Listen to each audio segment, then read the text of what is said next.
나눌 하나님의 말씀은 열왕기하 20장 1절에서 6절까지 말씀입니다. 열왕기하 20장 1절에서 6절까지 말씀을 제가 봉독해 드리도록 하겠습니다. 그때에 히스기야가 병들어 죽게 되매 아모스의 아들 선지자 이사야가 그에게 나아와서 그에게 이르되 여호와의 말씀이 너는 집을 정리하라 내가 죽고 살지 못하리라 하셨나이다. 히스기야가 낯을 벽으로 향하고 여호와께 기도하여 이르되 여호와여 구하오니 내가 진실과 전심으로 주 앞에 행하며 주께서 보시기에 선하게 행한 것을 기억하옵소서 하고 히스기야가 심히 통곡하더라.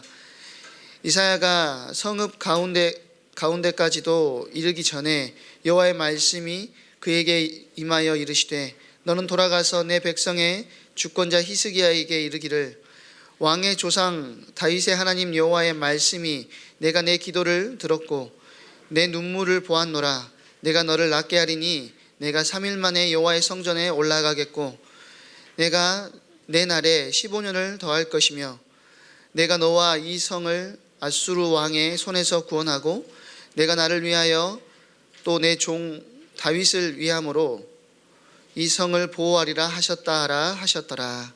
아멘. 오늘 응답 이후라는 제목으로 하나님 말씀 증언하도록 하겠습니다.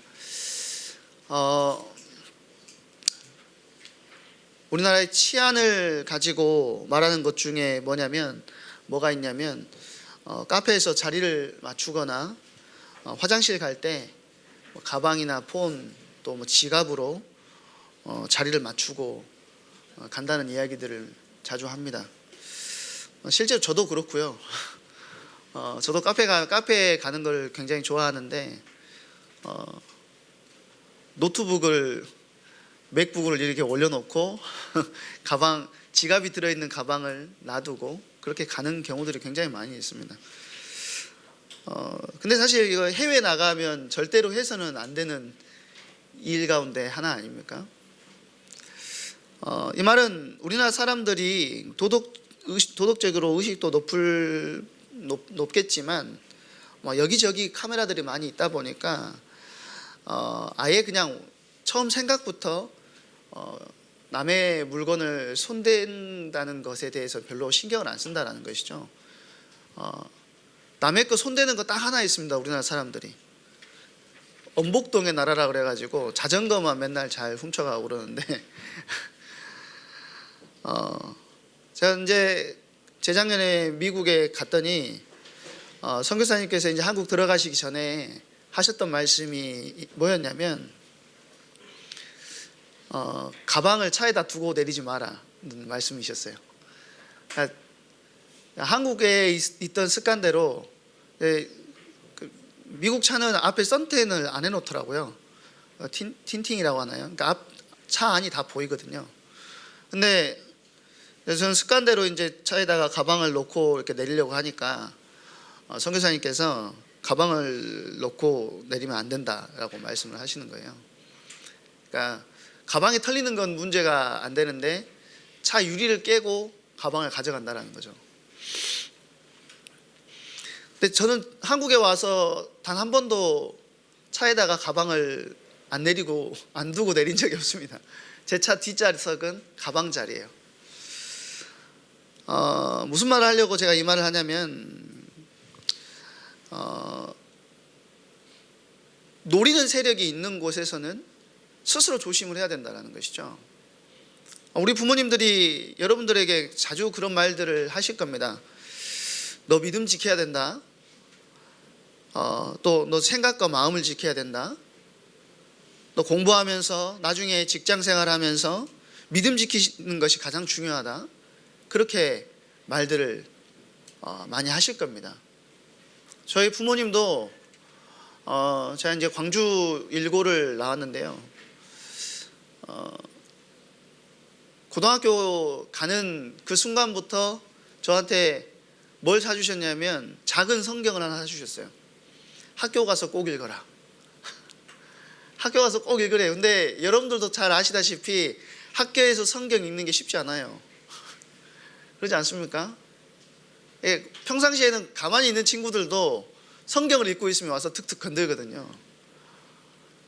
근데 저희 아버지께서 그거를 왜 사주셨는지, 어떤 의도에서 저에게 성경을 사주셨는지 알았기 때문에 성경을 읽으려고 노력을 했습니다.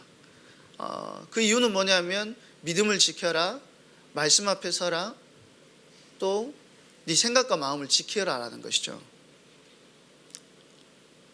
또 결혼하게 되면 너희 자녀들을 지켜야 된다, 네 남편을 지켜야 된다, 또 아내를 지켜야 된다, 이런 이야기들을 부모님의 입장에서는 자주 하게 될 거고, 여러분들이 이제 나이가 들면 들수록 그런 이야기들을 자꾸 듣게 될 거예요. 이 말의 전제가 뭐냐면 빼앗는 존재가 있다라는 거예요. 여러분이 믿음을 빼앗으려고 하는 존재가 있고, 여러분의 생각과 마음을 빼앗으려고 하는 존재가 있고, 또 여러분의 가정과 가문을 뒤흔들려고 하는 존재가 분명히 있다라는 것입니다.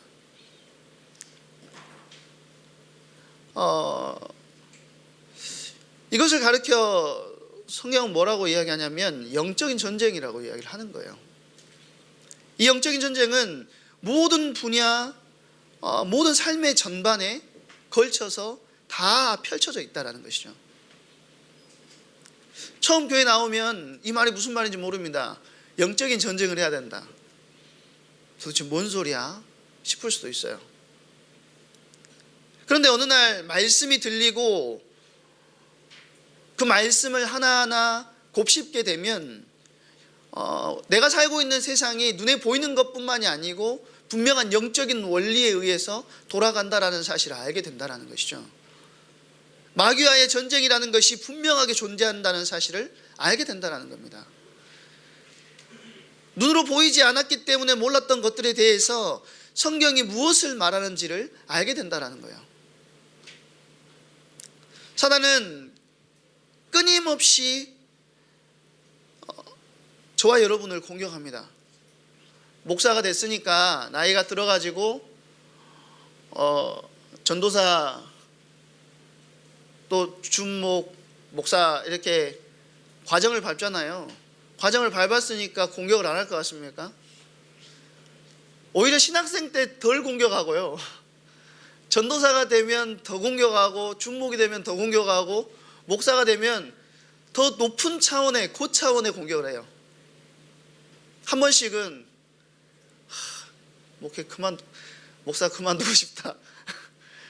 저한테도 그렇게 찾아와요.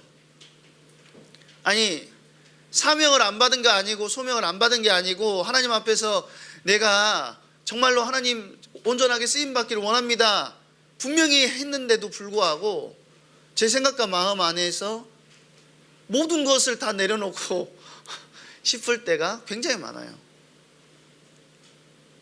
이렇게까지 하나 싶을 정도로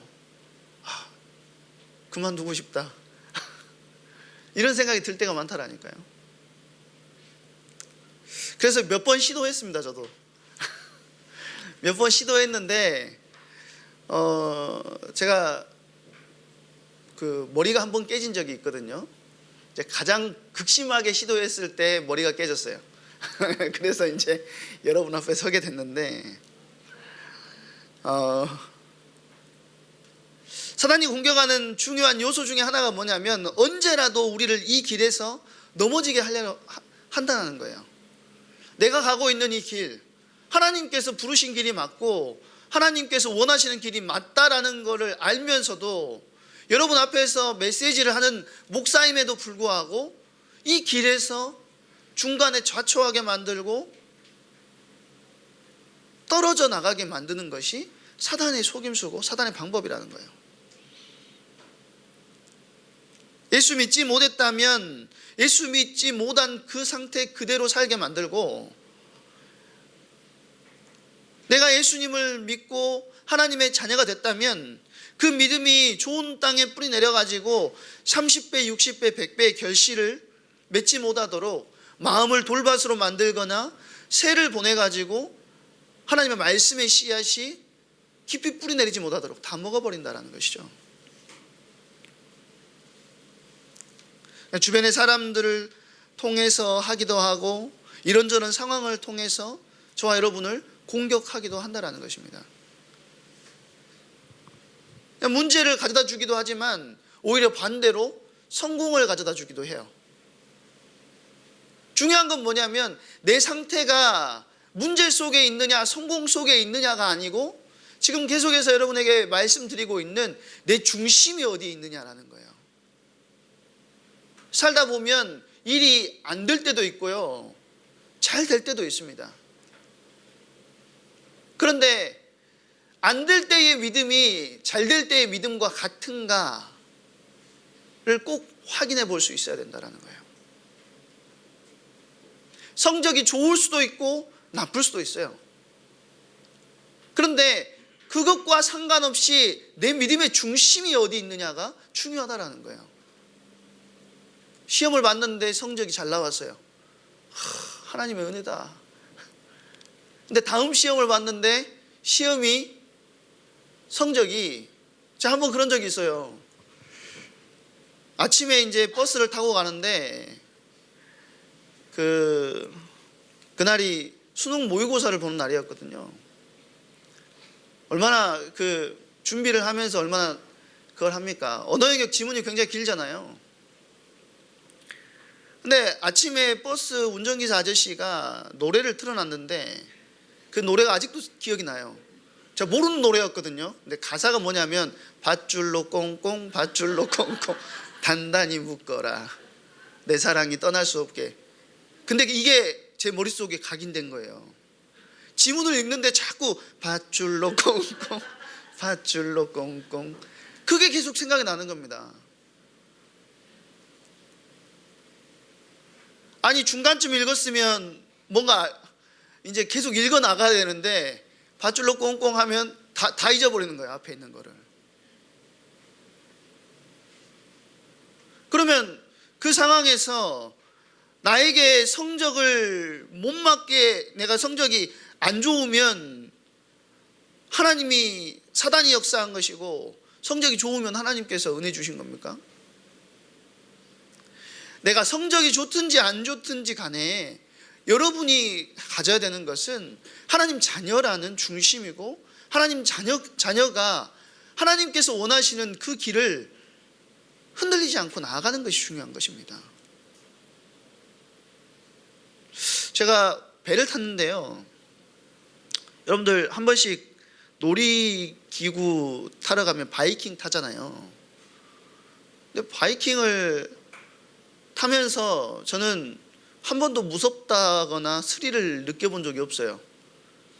저는 해군 배를 탔기 때문에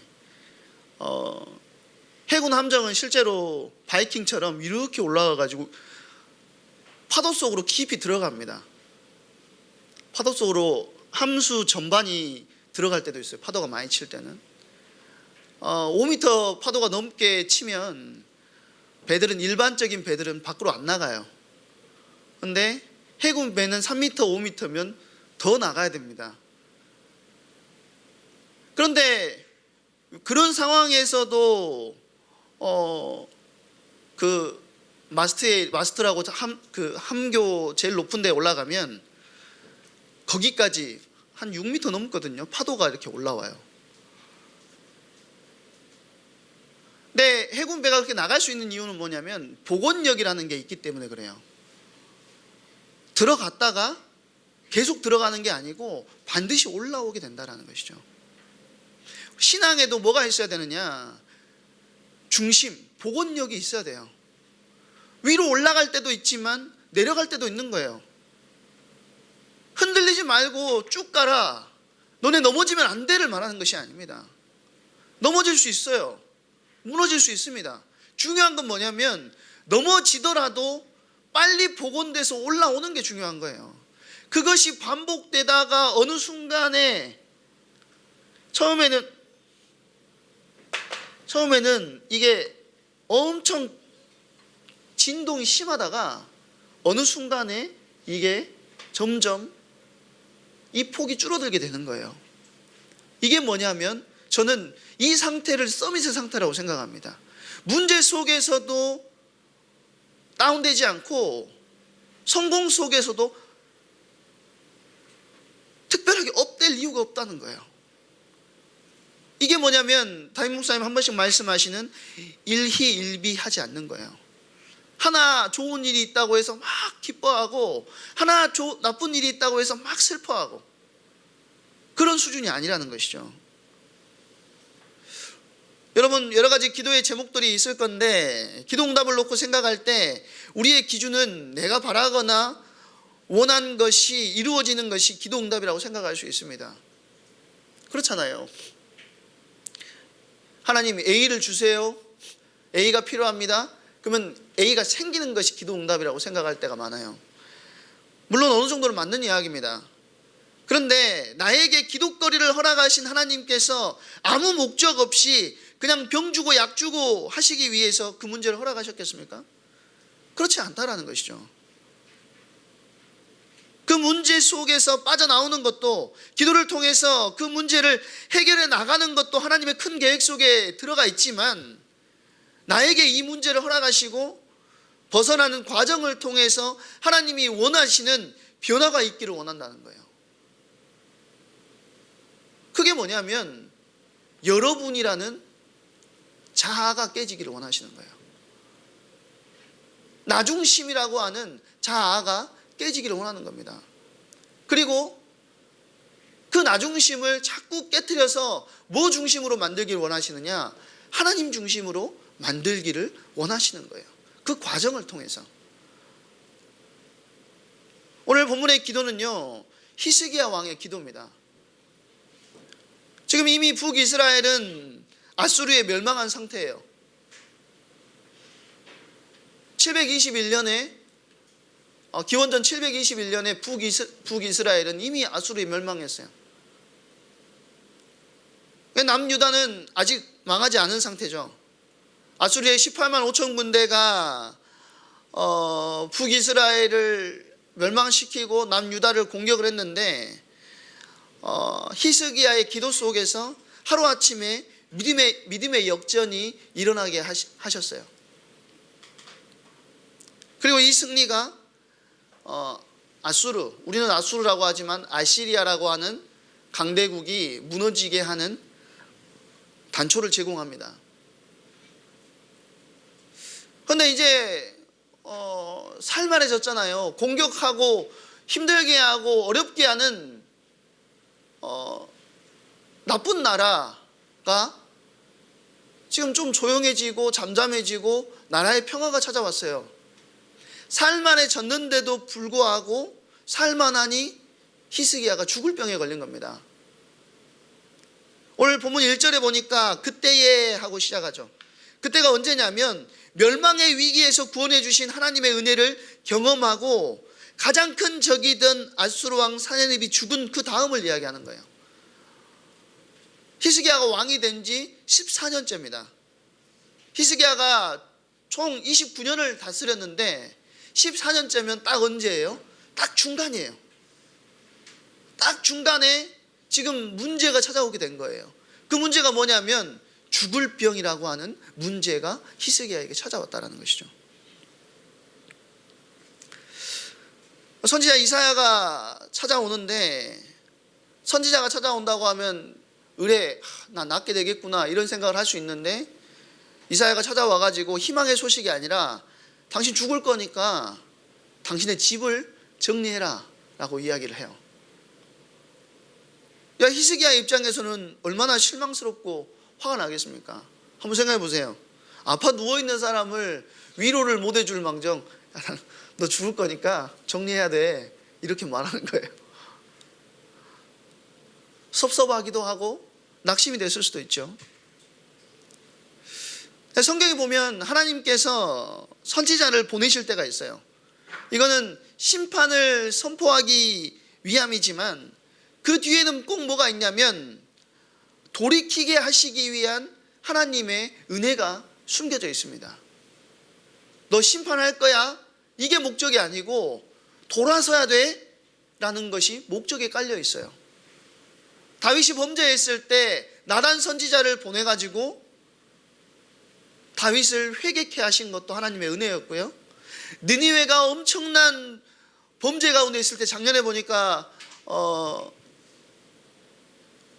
강산 전사님이 그 선지자 이름이 갑자기 생각이 안 나네. 니느웨 누구죠? 요나 요나 메시지 하셨더라고요. 요나를 보내셔가지고 니느웨를 회개케 하신 것도 하나님의 방법이에요. 마찬가지로 오늘 본문에도 하나님께서 누구를 보내셨냐면 이사야를 보내셔서 그 말을 듣게 하시고 히스기야로 하여금 돌아서는 은혜가 있게 만드세요. 히스기야는 이사야의 말을 듣고 벽을 향해서 기도하는데, 면벽 기도라고 하는데요, 이 그냥 벽 보고 기도했다 이런 수준으로 생각하시면 안 되고, 이 문제를 해결하실 수 있는 분은 하나님밖에 없습니다 라고 하는 믿음의 고백에 들어간 기도가 면벽 기도입니다. 다른 데를 쳐다볼 수가 없는 상태라는 것이죠. 그렇게 기도하는데 하나님 앞에서 진실하게 살아온 것과 온전한 마음으로 순정한 것과 주님께서 보시기에 선한 일을 한 것을 기억해 달라고 이렇게 기도해요. 우리가 생각했을 때, 야, 이거 뭐 자신의 공로를 자랑하는 거야? 이렇게 생각할 수 있지만 그런 의미가 아니고, 지금 히스기야가 뭘 놓고 하냐면 자기 삶에 새겨진 믿음의 흔적을 하나님께서 보시라는 겁니다. 고비마다 함께 하신 하나님의 은혜의 흔적이 나의 인생 가운데 있지 않습니까? 하나님, 내가 그 고비 때마다 하나님께 순종하면서 그 고비를 넘어왔지 않습니까? 나를 불쌍히 여겨주시고 나에게 은혜를 주십시오 라고 그렇게 기도해요. 이때 하나님께서 뭐라고 말씀하시냐면, 내가 네 기도를 들었고 내 눈물을 보았다라고 말씀하시면서 하나님께 돌아선 히스기야의 건강을 회복시켜 주시겠다라고 하시고, 오늘 본문에 보니까 몇 년이었죠? 15년을 더 살게 해주세요. 너 죽을 거다, 죽음의 사형의 선고를 받은 것과 마찬가지 아닙니까? 생사화복의 주관자가 하나님이신데, 그런데 지금 덤으로 15년이 주어졌어요. 하나님께서 15년을 더 살게끔 은혜를 주셨다라는 거죠. 15년의 생명을 연장받았는데도 불구하고 히스기야는요, 끝까지 하나님의 사람으로 살지를 못합니다. 역대하 32장 24절 25절에 보면 뭐라고 이야기하냐면요, 제가 한번 읽어드릴게요. 그때 히스기야가 병들어 죽게 되었으므로 여호와께 기도하매 여호와께서 그에게 대답하시고 또 이적을 보이셨으나 히스기야가 마음이 교만하여 그 받은 은혜를 보답하지 아니하므로 진노가 그와 유다 예루살렘에 내리게 되었다, 이렇게 이야기를 합니다. 히스기야는 하나님으로 받은 그 기도의 응답이 하나님께서 은혜 주셨구나, 내가 하나님의 은혜를 기뻐하고 하나님을 바라봐야 되겠구나가 아니라, 내가 이런 공로를 했다고 하나님께 기도하니까 하나님께서 그 공로에 의해서 내 문제를 해결해 주셨구나 라고 착각한 것으로 보여요. 은혜와 기쁨을 누리고 감사를 체험하고 후대에 전달해도 모자랄 건데, 히스기야의 모든 실수가 이 15년의 시간, 덤으로 주어진 15년의 시간에 일어나게 된다라는 거예요. 당시 이제 고대 근동의 강자는 아수르라는 나라입니다. 근데 아까도 말씀드렸던 것처럼 18만 5천 군대가 전멸을 당한 시점부터 아수르는 점점 약해지기 시작해요. 그 틈에 바벨론이라는 신흥 강대국이 일어나가지고 아수르를 위협하게 됐어요. 지금 바벨론 왕이 히스기야가 죽을 병에 걸렸다가 살아났다는 소문을 듣고 지금 히스기야에게 편지와 예물을 챙겨가지고 사람들을 보냅니다. 이사야서 38장에도 보면 히스기야가 오늘의 본문의 기도를 할 때, 오늘 본문 우리가 읽지 않은 뒤쪽에도 나오는데요, 하나님께서 15년간 그를 살게 하시겠다는 징표로 해의 그림자가 10도 뒤로 물러가게 하세요. 해의 그림자가. 천문학이 발달한 그 바벨론의 입장에서는 어떻게 그런 일이 일어났는지를 알고 싶었을 수도 있어요. 그렇죠? 이 은혜의 상황에서 은혜를 입은 히스기야가 어떻게 해야 됩니까? 아니, 당신에게 일어난 그 일이 뭐고 해가 지금 10도나 뒤로 물러갔는데 어떻게 그런 일이 일어날 수 있냐? 바벨론의 사신들이 와가지고 물어봤을 때 하나님을 믿는 히스기야라면 누구를 자랑해야 되는 게 맞아요? 하나님을 자랑하고 하나님의 은혜가 나에게 임했고 그랬기 때문에 지금 내가 이 나라가 안정하고 평온한 나라가 되었다 라고 해도 모자랄 판인데 히스기야는 자랑질을 하기 시작해요. 내가 이런 우리나라가 얼마나 기적이 드러난 상황에서 모든 사람에게 자랑하고 싶어하고 과시하고 싶은 마음이 있잖아요. 그러니까 바벨론이 지금 점점 강해지고 있는 그런 상황에서 엄청난 강대국이 아니니까 다 보여주는 겁니다. 보물 보여주고 무기고 보여주고 오늘 13절에 보니까요, 히스기야가 그에게 보이지 않은 것이 없더라 라고 이야기를 해요. 내탕고를 다 보여주는 거예요. 이사야가 다시 히스기야에게 가가지고 심판을 선고합니다. 이 말은 무슨 말이에요? 너 심판할 거야? 이런 개념도 있지만 돌아서라는 거예요. 지금 너의 상태에서 하나님을 자랑하는 것이 아니고 너의 승리에 도취돼서 그렇게 살지 말고 다시 하나님 앞으로 나와 라고 하는 하나님의 간절한 선포임에도 불구하고 히스기야는요 돌아서지 않습니다. 이사야가 뭐라고까지 이야기하냐면 너의 자녀가 다 환관되고 후손들이 지금 환관이 된대요. 다 뺏기고 환관이 된대요. 후손들이 넷이 된다고 하면 기분 좋을 사람이 어디 있습니까? 예? 근데 히스기야가 어떻게 말하냐면요, 내 때가 아니라면 괜찮다는 거예요. 내 때가 아니라면 괜찮대요. 17절 18절을 보면은요 이렇게 이야기합니다.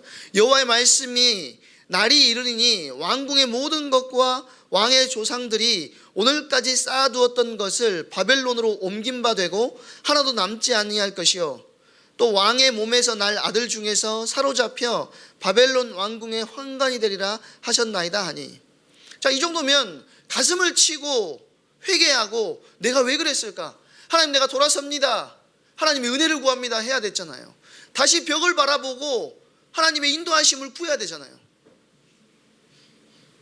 그런데 정신을 못 차려요.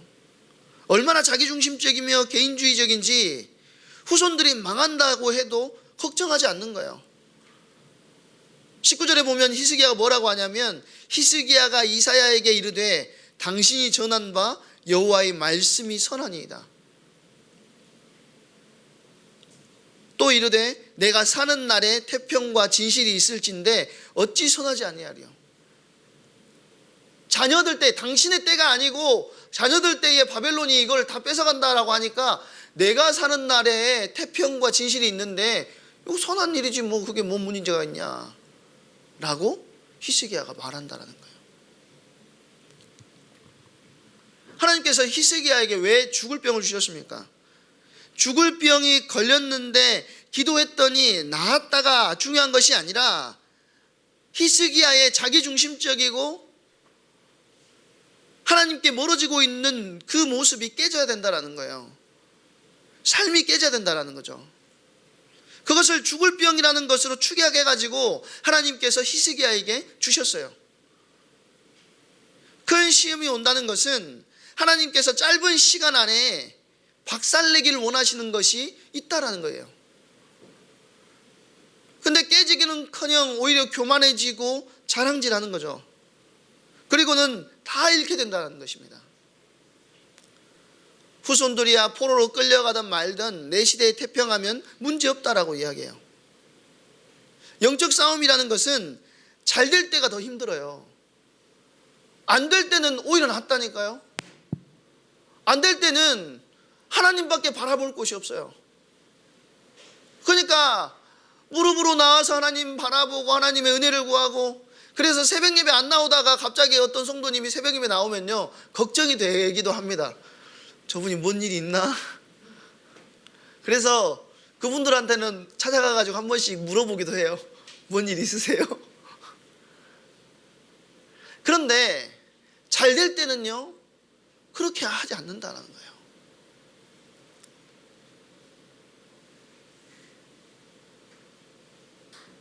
위기가 지나가고 지나가면 중심이 흔들리고 생각과 마음을 빼앗겨 버리고 하나님이 아닌 내가 앞서게 된다는 거죠.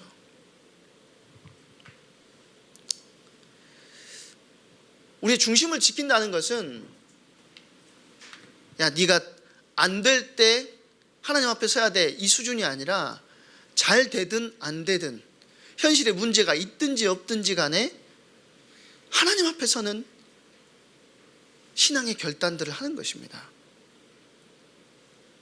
한 번씩 성도님들 가운데 계속 예배 가운데 인도를 못 받으셔가지고 전화를 하면, 목사님 제가 너무 바빠가지고 그러시는 분들이 있어요. 너무 바빠가지고 제가 예배도 못 드리고. 그러면은 교회 못 나오실 수도 있으니까 못 나오시니까 영상으로라도 꼭 말씀 들으시고, 그러면 또 그것도 볼 시간이 없어요. 그러면은 또 양보를 하죠. 5분 메시지라도 들으시고 말씀의 흐름 타셔야 됩니다.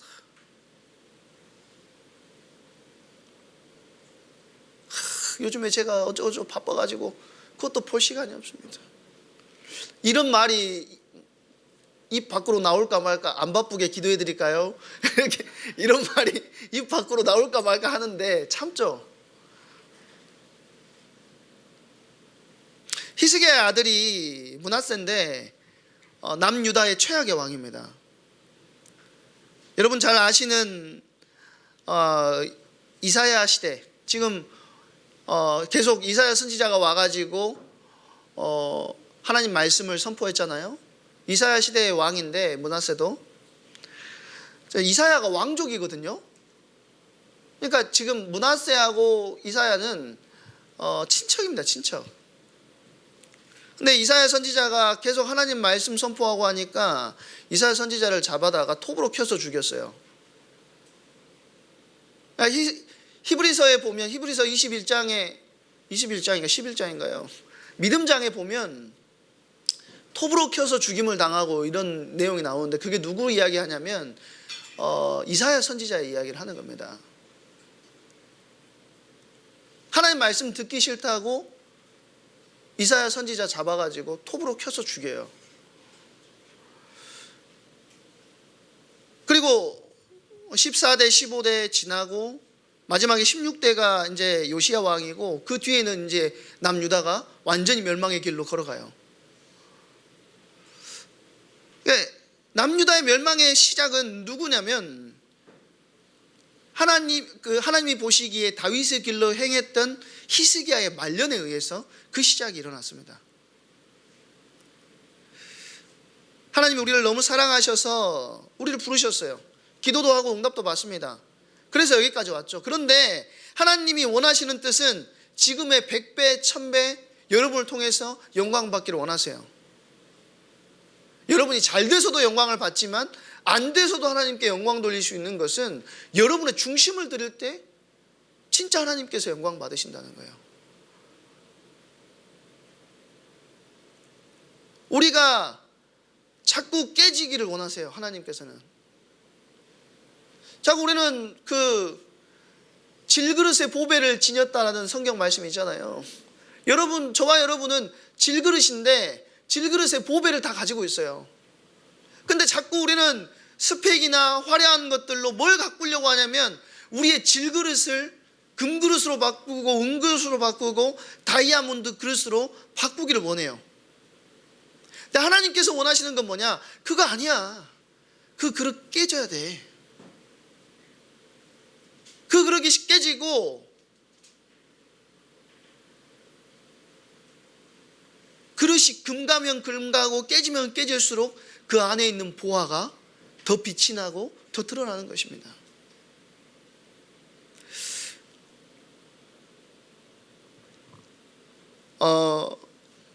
아까 찬양할 때 보니까 크신 계획 다 볼 수도 없고 작은 고난에 지쳐도 뭐 이런 가사에 찬양을 했잖아요. 우리는 사실 하나님의 크신 계획을 다 볼 수 없습니다. 그렇지만 하나님께서 이루시고자 하시는 일이 분명하게 있고 하나님의 뜻을 우리를 통해서 성취해 나가기를 원하십니다. 여러분, 중심이 중요해요. 내가 어떤 중심을 가지고 살아가느냐, 어떤 중심 속에 머물러 있느냐. 여러분의 중심을 온전히 하나님께 내어드리는 중요한 응답의 주역으로 쓰임 받으시기를 바랍니다. 우리 이 시간에 같이 찬양했으면 좋겠습니다. 세상 흔들리고 라는 찬양인데요, 오직 믿음으로 힘들 때나 어려울 때 우리가 승리의 길을 걸으며 성공의 자리에 있을 때에도 변함없이 하나님을 경외하며 은혜를 구하는 자리에 우리가 있어야 되겠습니다. 이 시간에 세상 흔들리고 찬양하시면서 준비하신 예물 하나님께 드리도록 하겠습니다.